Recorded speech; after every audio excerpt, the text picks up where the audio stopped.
چې دغه به موږ باقاعده سزا ورکوو، د سنګینه سزا به ورکوو چې آینده وخت لپاره به بل څوک په پنډیالۍ خاوره کې دا درېیمه واقعه ده چې په دې پنډیالۍ باندې وشوله، چې بلکې څلورمه ده چې دا وشوله. نو تاسې قوم ته موږ دا اپیل کوو چې ځینې حرکت ځینې خبرې دا به تاسې نه کوئ، هر قسمه چې هغوی موږ ته جواب راکړي نو موږ به خیر تاسې خبرو په هغې باندې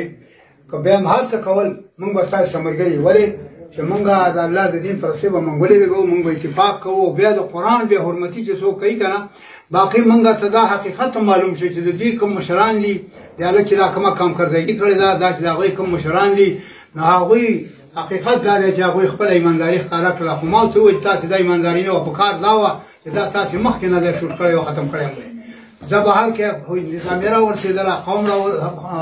قوم نو حکومت راغی، نو هغې ته موږ حواله کړه او وویل چې دا اوس زموږ کار دی، که روغ و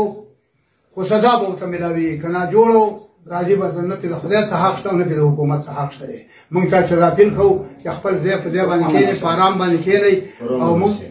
پرامن کښېنئ. موږ به د خیره سره د دې باقاعده بھرپور حمایت به د دې خبرې کوو، تاسې به موږ مرسته کوو، ملګرتیا به هم کوو. موږ ستاسې د قام عالمان یو. الله رحمه وکړي، خدای دغه خدای موږ یې قوم په ایمان اسلام تقوا زهد استقامت